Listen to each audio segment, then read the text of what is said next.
Hello students, hope you had already watched the first part of this chapter.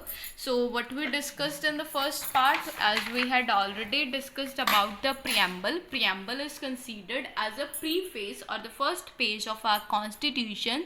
The word which is included in our preamble is sovereign, secular, socialist, democratic, republic, and along with that we had discussed about the justice, liberty, equality and the fraternity.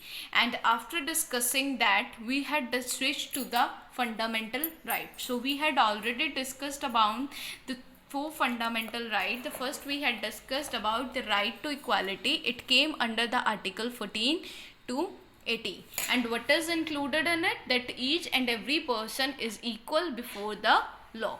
And further we had discussed about right to freedom, that is 19 to 22. And so what is included in the right to freedom? The freedom of speech and expression, the freedom to assemble, the freedom of forming association or the union. We are free to form any kind of association or any kind of union, and if we want to go at any other place within the country, we can able to go there, and even we can able to reside or settle there as well. No one has prohibit us for doing such kind of thing. And as we discussed about the profession or the occupation, as I adopted the profession of teaching, so you too have the right to adopt any profession of your own choice. The third we had discussed about the right against exploitation under article 23 to 24. So what happened in this, we just have to stop the problems like child labor or the forced labor, human trafficking. So all such kind of practices, if someone faced, he has the right against exploitation. He can able to go to the court, that is Supreme Court or the higher court, so to find out the justice. So in the last we have discussed about the right to freedom of religion. So what does the religion means? That the different peoples are following the different religions, like some are following the Sikhism, some are following the Jainism, some are following the Hinduism. So the India is considered as a secular state, and secular state representing that they are accepting each and every religion without any question or without any queries. The people are free to follow any religions. So moving further in this video, now we are going to discuss down the cultural and educational right. So what is the cultural and educational right? It is included in the article 29 to 30. So what is happening here? The cultural and educational right. Definitely the word cultural means relates with the word culture, and if we talk about the educational, it relates with the education. If I want to follow the culture, I am free to follow any culture. I am free to get education from any institute. Here you can able to read the line as well. All Indian citizens have equal right related to the cultural and education. Every child is free to receive education up to any level of educational institution without being discriminated on the basis of caste, creed, sex, religion. So citizens are also have the freedom to propagate, practice and preserve the culture of their own choice. So as we all know that India is very famous for their different cultures, being different peoples are following the different traditions, they have the different cultures, so no one prohibits them for doing that. So the next one is right to constitutional remedies. So here the writ included under the writ of 32, right against constitutional remedies. So what happened in this, what is included in the right against constitutional remedies? As we discussed about right to equality, right to freedom, right against exploitation, right to freedom of religion, cultural and educational right. So here what is included in right to constitutional remedies, that if any person is faced that his right is not being, he is not getting that right properly, or he is being violated by the state or organization or by any individual, so that right, this right, the right to religious right to constitutional remedies protect them or allow allows them to move to court and get justice there. That right is, that particular article is just to preserve the different rights of the people. And the last which we are going to discuss down is right to education. As we all know that education is considered as the biggest weapon in present or in modern scenario. So what does it mean? That it is essential that each and every person is getting the education to the fullest. So what the government is doing for that, as we discussed, on the 1st April 2010 our constitution passed a law making education a fundamental right. On 1st April 2010 this is included as a fundamental right. So what happened in this, that each and every person or each and every child whose age group is 6 to 14 year get a free and compulsory education.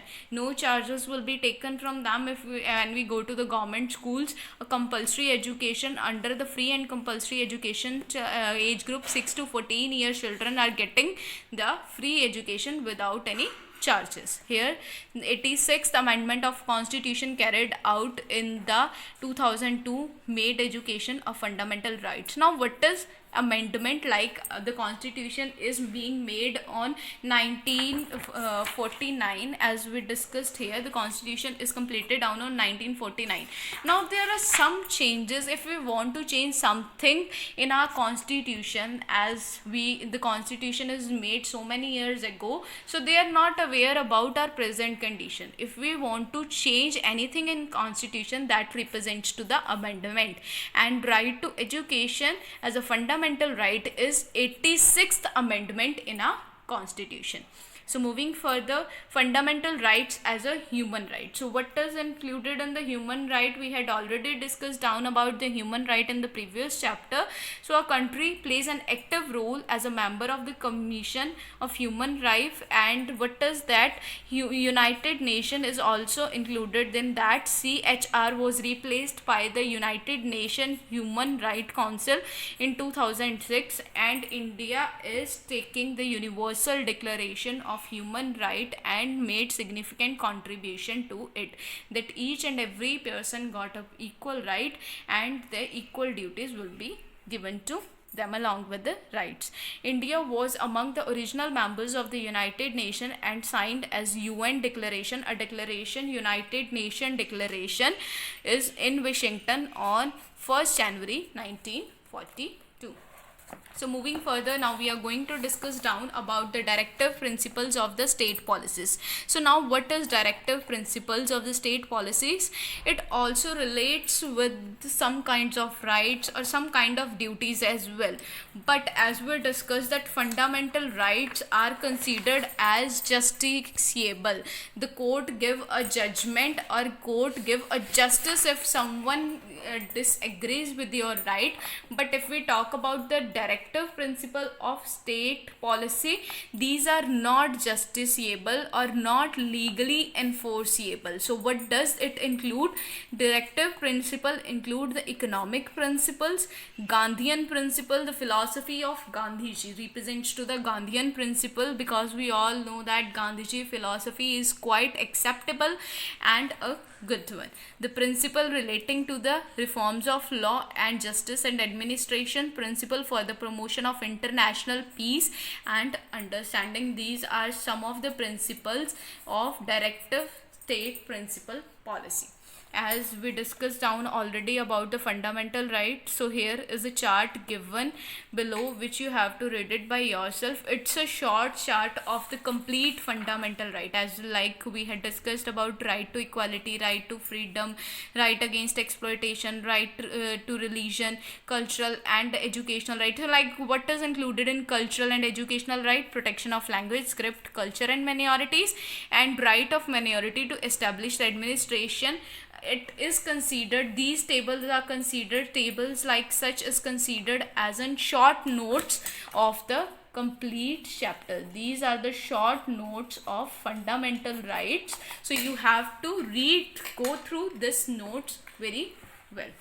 So moving further, as I am enjoying some right, definitely I have some duties as well.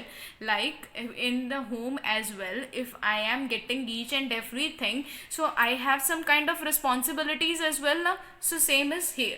The different fundamental duties are also given to the different citizens. So what are the different fundamental duties? There are mainly 10 fundamental duties which we are going to discuss here. But before that, we need to understand the word fundamental duties.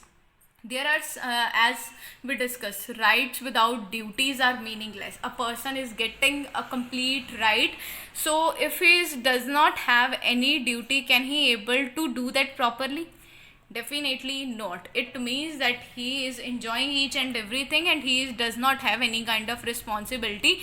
The life of that person is not very well. So fundamental duties are defined as moral duties of Indian citizen to build a free, responsible and healthy nation, and it is included in our constitution in 46th amendment. As we discussed earlier, what is amendment and fundamental duties included in our constitution under 42nd amendment. So 10 fundamental duties are as to abide the constitution by the we have to respect the national flag and the national anthem.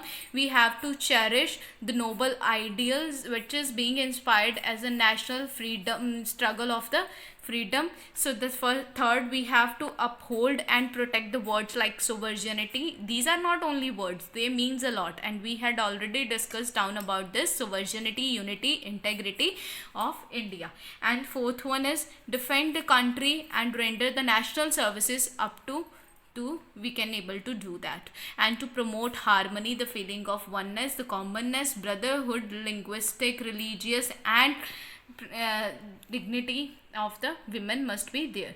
The values must be preserved as a rich heritage of our constitute and commute culture.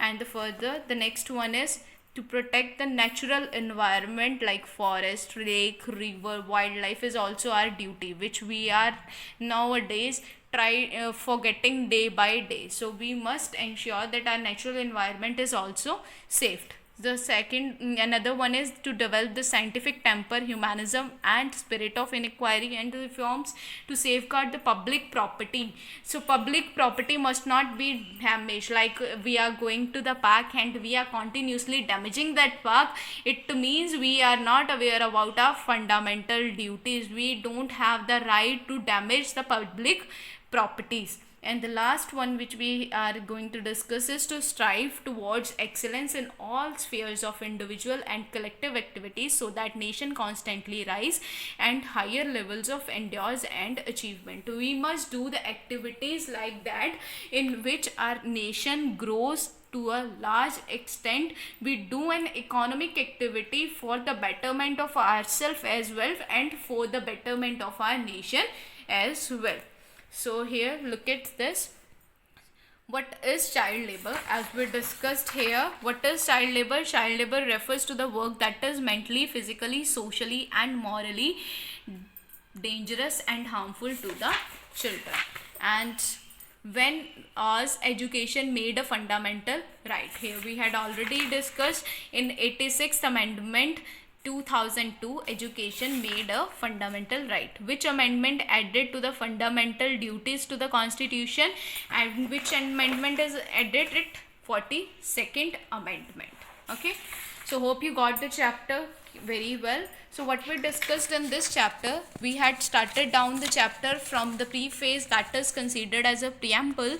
We had discussed down the different words and the meaning which is given in the preamble and how the deep their meaning is: subversion, secular, socialist, democratic, republic. And further we had discussed down the ideals transformed into the constitution that represents to the justice, liberty, equality and fraternity. Further we had discussed about the different fundamental rights. In the fundamental rights, we had discussed down about right to equality. This came under the right 40, article 14 to 18, ensure that each and every person is equal before law. And further, we had discussed about right to freedom in 19 to 22 article, and in it, this article ensured that each and every person got a proper freedom. Further, we had discussed about right against exploitation. No exploitation on the basis of any kind of forced labor or child labor must not be practiced in our country. That right is included in our article under article 23 to 24. And further, we had discussed about right to freedom of religion. Any person has the complete right to follow any religion without any prohibition. It included under the 25th to 28th article. Further, we had discussed down about the cultural and educational right under the article 29 to 30. What we discussed here, that any person can able to get education from any institution of his own choice, and he has the full authority to follow any culture. Further, we had discussed about right to constitutional remedies. We can able to make writ on it under the article 32 if we found someone found that he is violated and he does not get their rights properly. Further, we had discussed down about the right to education, and in right to education we discussed here on 1st April 2010 our constitution passed a law making education that each and every child that is age of 6 to 14 years got a proper education, free or compulsory education. We had discussed down about the human rights and the fundamental rights. And so in the constitution, right to constitutional remedies, where various writs are being done on that, that is right to habeas corpus, mandamus, prohibition, certiorari, quo warranto. So these are some writs which we are able to apply if we found that we are not getting our rights properly. So further, we had discussed down about the directive principles of the state policy, and after that we had discussed down about the fundamental duties, as we are enjoying some right. So as a citizen of India, we had to follow some duties as well. So hope you got the chapter very well. So now your homework is that you have to complete down the exercise which is given at the end of your chapter, and try to solve this exercise by yourself without the help of any other person.